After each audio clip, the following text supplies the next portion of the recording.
Kalau kita berjalan di hutan di Pulau Jawa dan menemukan jejak macan tutul, kemungkinan besar kita juga akan menemui lebih banyak satwa liar di sekitarnya. Aneh ya, kenapa kehadiran satu predator justru berkaitan dengan ramainya kehidupan di hutan? Apakah macan tutul benar-benar bisa menjadi penanda kesehatan hutan? Sebelum kita jawab itu, kita kenalan dulu sama macan tutul Jawa.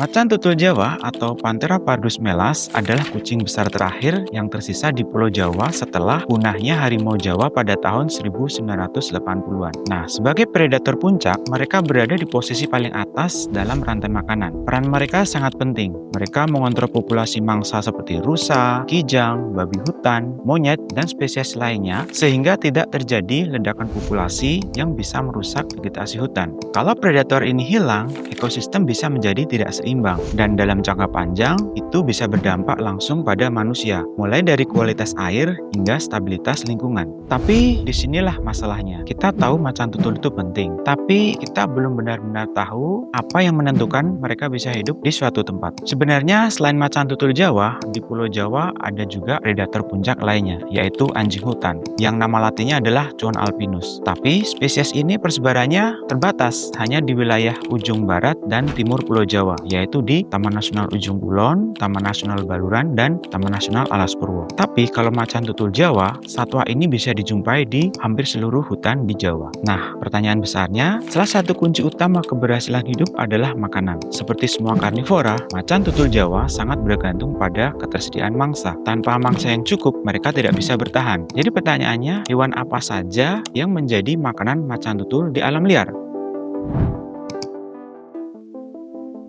Untuk menjawab ini, beberapa peneliti Indonesia dan Belanda, petugas Taman Nasional, dan saya telah mempublikasikan artikel ilmiah yang berjudul Range Wide Camera Traps Reveal Potential Prey Species for Javan Leopards di jurnal Global Ecology and Conservation. Ini adalah artikel ilmiah pertama saya sebagai bagian dari rangkaian studi PhD saya di University of Twente. Kami menggunakan teknologi bernama kamera trap, kamera otomatis yang dipasang di hutan dan akan memotret setiap hewan yang lewat. Dalam penelitian ini, kamera dipasang di 4 taman nasional di Jawa, Ujung Kulon, Gunung Gede Pangrango, Meru Betiri, dan Alas Purwo. Lokasi ini mewakili berbagai tipe ekosistem hutan atau ecoregion di Pulau Jawa, yaitu hutan hujan Jawa Barat, hutan hujan pegunungan Jawa Barat, hutan hujan Jawa Timur Bali, dan hutan hujan pegunungan Jawa Timur Bali. Selama beberapa bulan pengamatan, kamera ini merekam ribuan foto satwa liar. Hasilnya seperti apa?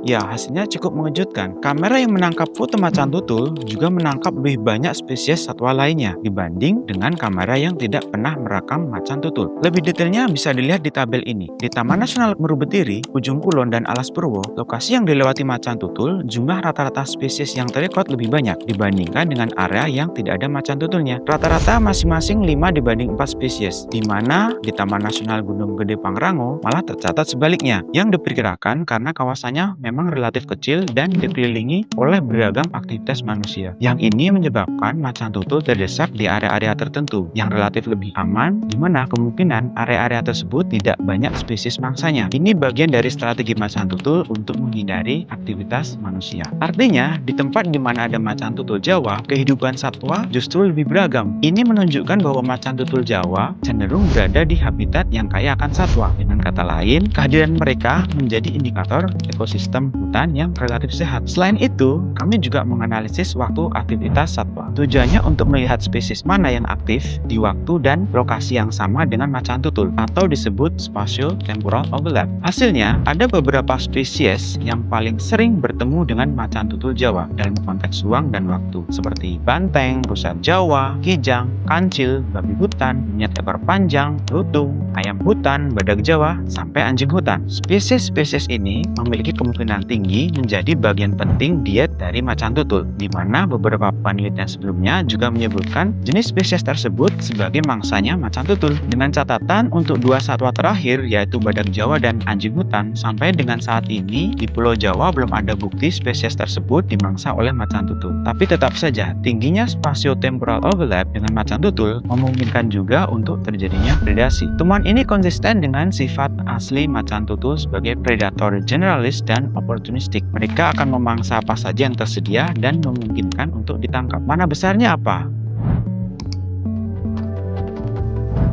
Dari sini, kita bisa memahami satu hal penting. Melindungi macan tutulnya saja, itu ternyata tidak cukup. Kita juga harus melindungi mangsanya, habitatnya, area-area yang bisa menghubungkan antar habitat, dan seluruh ekosistem tempat mereka hidup. Karena, jika populasi mangsa menurun, misalnya karena perburuan, maka macan tutul Jawa akan kehilangan sumber makanan alaminya. Dan ketika itu terjadi, mereka seringkali mulai masuk ke area manusia dan memangsa ternak. Disinilah konflik muncul yang merugikan tidak hanya manusia, tetapi juga macan tutul itu sendiri ketika manusia mencoba membunuh sebagai bagian dari balas dendam atau retaliatory killing. Kemudian, relevansi ke manusianya apa? Jadi, ini bukan hanya tentang satwa liar, ini tentang bagaimana ekosistem bekerja. Ketika predator puncak seperti macan tutul masih ada, itu berarti rantai makanan masih berjalan. Dan ketika rantai makanan masih berjalan, ekosistem berfungsi dengan baik, yang pada akhirnya juga mendukung kehidupan manusia. Jadi, kita kembali ke pertanyaan awal tadi. Kenapa jika kita menemukan jejak macan tutul Jawa, kita juga cenderung menemukan lebih banyak satwa lainnya? Karena macan tutul Jawa bukan sekedar predator. Mereka adalah bagian dari sistem yang menjaga keseimbangan hutan. Dan ketika mereka masih ada, itu adalah tanda bahwa hutan tersebut masih sehat. Menurut kamu, apakah macan tutul Jawa layak dijadikan indikator kesehatan hutan? Tulis pendapat kalian di kolom komentar. Dan kalau kamu tertarik dengan cerita di balik penelitian konservasi seperti ini, kamu bisa ikuti channel ini. Video berikutnya, saya akan bahas lagi artikel saya lainnya yang merupakan lanjutan dari artikel ini dan juga salah satu dari bagian penelitian PhD saya. Terima kasih sudah menonton. Kalau video ini bermanfaat, share ke teman kalian. Doi.